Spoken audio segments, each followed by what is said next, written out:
students, welcome back to my channel Meera Math Solution. Today I am going to start with standard 10, chapter number 5, coordinate geometry based on the Maharashtra board textbook. If you have not subscribed to my channel, please subscribe it and press the bell icon so that you will get a notification of the new sum. Practice set 5.2, question number 3. Find the ratio in which point T, इसकी coordinate क्या है -1, 6 divides a line segment joining the point P, coordinate of P are -3 and 10 and Q are 6 and -8. अब क्या बोला है हम लोग ने कि एक लाइन सेगमेंट है P Q और उसको जो डिवाइड करने वाला जो पॉइंट है वो T है। आपको सबके कोऑर्डिनेट्स दिए हुए हैं, P के दिए हैं, T के दिए हैं और Q के दिए। क्या फाइंड आउट करना है आपको? रेशियो फाइंड आउट करना है। यस, मतलब m/n आपको फाइंड आउट करना है। तो ये तो कॉमन स्टेटमेंट है, ये सब में आपको लिखना कंपलसरी है, इसलिए मैंने आपके लिए लिख के ऑलरेडी रेडी रखा है। Suppose the coordinate of T R x and y, ये हम लोग ने x और y कंसीडर किया। यहाँ पर x की वैल्यू क्या आएगी? -1 और y की वैल्यू क्या आने वाली है? 6। Same way suppose the coordinate of p, p के कोऑर्डिनेट हम लोग क्या कंसीडर करेंगे? x1 y1, तो x1 की वैल्यू क्या आएगी? -3 एंड y1 की वैल्यू क्या आएगी? 10। Suppose the coordinate of point Q हम क्या कंसीडर करने वाले हैं? x2 y2, तो x2 की वैल्यू कितनी आएगी? 6 और y2 की वैल्यू कितनी आएगी? -8। इतना लिखा। अब हमें क्या फाइंड आउट करना है? रेशियो फाइंड आउट करना है, m/n। तो हम लोग एक स्टेटमेंट लिखेंगे यहाँ पर। Suppose point T divides line segment PQ in the ratio m/n। तो हम लोग कौन सा फॉर्मूला यूज करेंगे m/n फाइंड आउट करने के लिए? Section formula. So by using section formula, section formula क्या है बच्चों? याद है? x इज इक्वल टू क्या आएगा? m x2 plus n x1 upon m plus n। Yes, ये आपका सेक्शन फॉर्मूला है। और y के लिए क्या लिखेंगे हम लोग? y is equal to m y2 plus n y1 upon m plus n। अब हमें क्या करना है?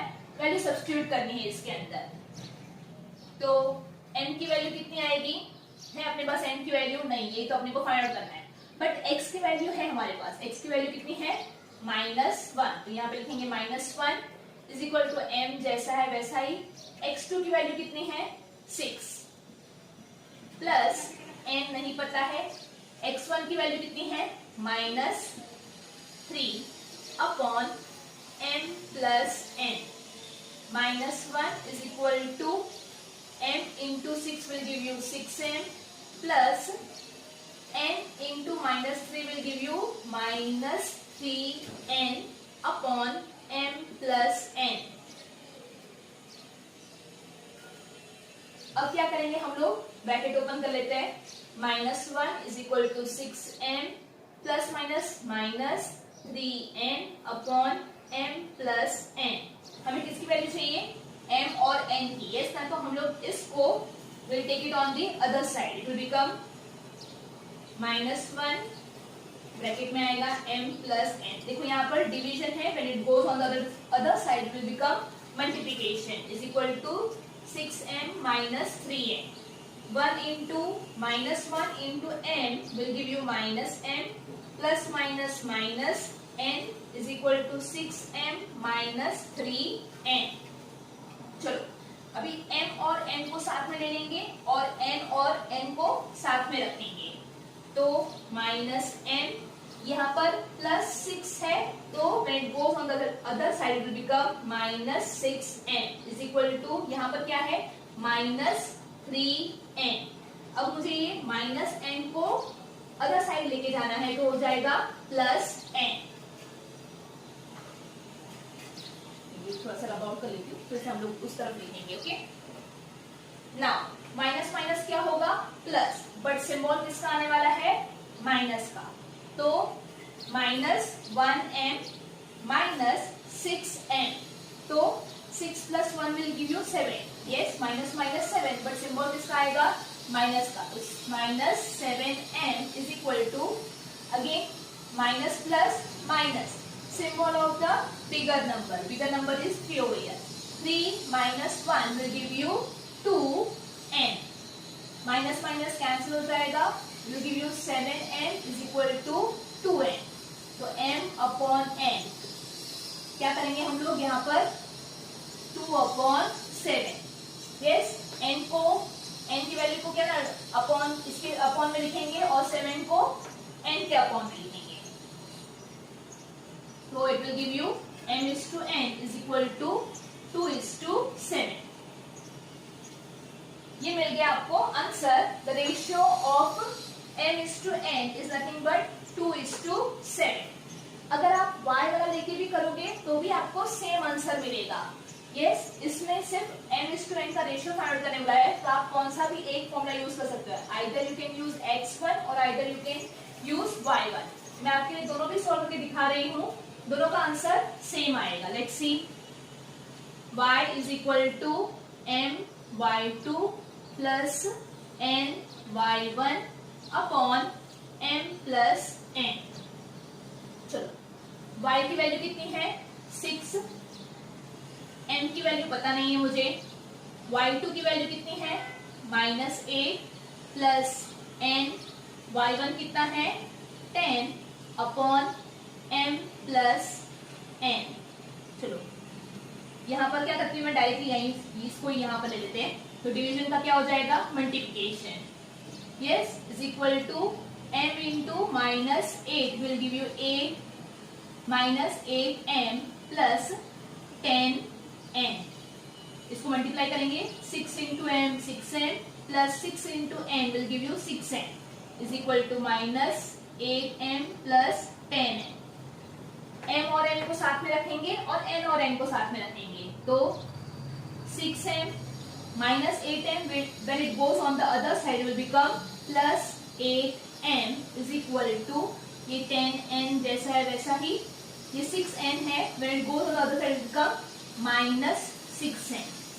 6n plus 8m will give you 14n is equal to 10 minus 6 will give you 4n.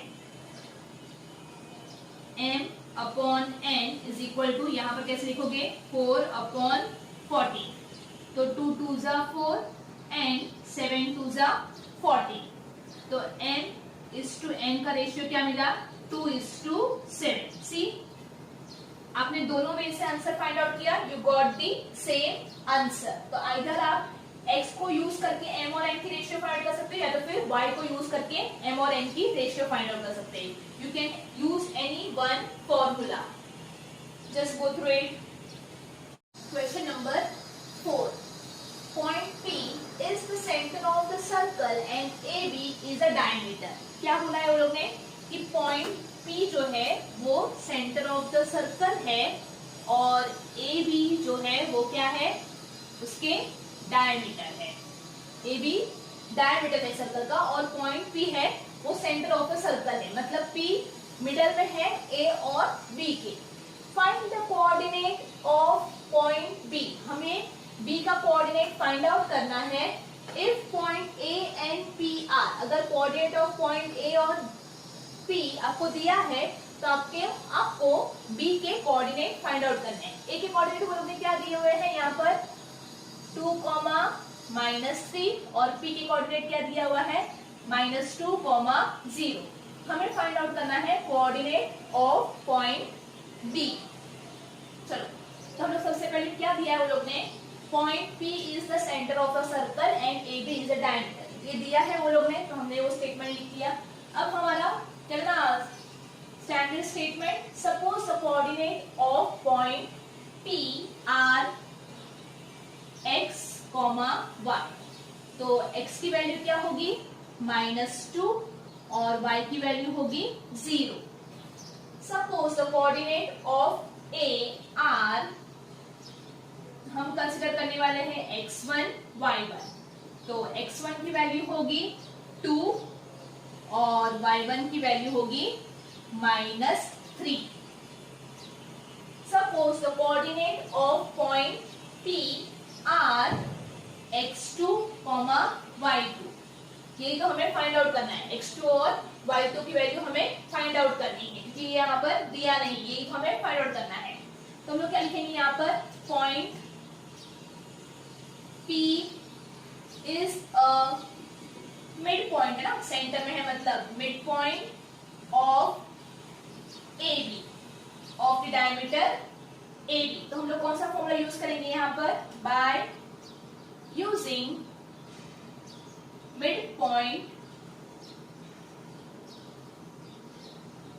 Using mid point formula. Mid point formula क्या है, x is equal to x1 plus x2 upon 2 and y is equal to y1 plus y2 upon 2.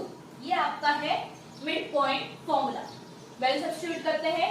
x की value क्या है यहाँ पर, -2 is equal to x1 की value क्या है 2 प्लस x2 की वैल्यू है अपने पास नहीं है, हम लोग उसको जैसा है वैसा ही लिखेंगे, अपॉन 2. यहाँ पर डिवीजन है, when it goes on the other side will become multiplication. तो -2 into ये 2 को हम इस तरफ लेकर आए, तो into 2 is equal to 2 plus x2. 2 into 2 4, तो -4 is equal to 2 plus x2. मुझे चाहिए वैल्यू x2 की, यहाँ पर 2 एक्स्ट्रा है, we'll take it on the other side. Minus है तो क्या हो जाएगा, plus is equal to, sorry plus है यहाँ पर, +2 when it goes on the other side will become minus. तो -2 is equal to x2. Minus minus क्या होगा, प्लस, बट सिंबल किसका आने वाला है, माइनस का. Very good. 4 + 2 will give you 6 is equal to x2. तो x2 की वैल्यू मुझे क्या मिली, -6. So this is the value of x2. चलो, now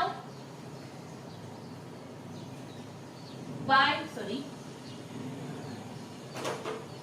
यहाँ पर हम लोग y is equal to y1 plus y2 upon 2. y की वैल्यू कितनी है, 0.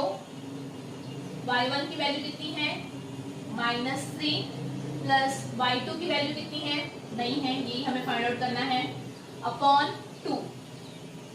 यहाँ पर डिवीजन है, it will goes on the other side will become multiplication is equal to -3 plus y2. 0 into 2 will give you 0 is equal to -3 plus y2. -3 goes on the other side, it will become +3 is equal to y2. 0 plus 3 will give you 3 is equal to y2. तो y2 की value हमें कितने मिली, 3. Got it? Simple है एकदम. Last में हम लोग statement क्या लिखेंगे, therefore the coordinate of point B R, है ना, हम लोग को ये तो वो लोग ने बोला था कि coordinate of point B find out करो क्या हो, तो हमने इसको क्या कोऑर्डिनेट ऑफ पॉइंट बी को क्या कंसीडर किया था, x2 एंड y2. तो x2 की वैल्यू मुझे मिली -6 और y2 की वैल्यू मुझे मिली 3. तो हम लोग यहाँ पे लिखेंगे r -6, 3. देखो यहाँ पर वो लोग ने बोला था कि P is the centre of the diameter AB, मतलब डायमीटर AB का जो सेंटर है वो P है, इसलिए हम लोग ने कौन सा फॉर्मूला यूज किया, mid point formula, and we have got the answer.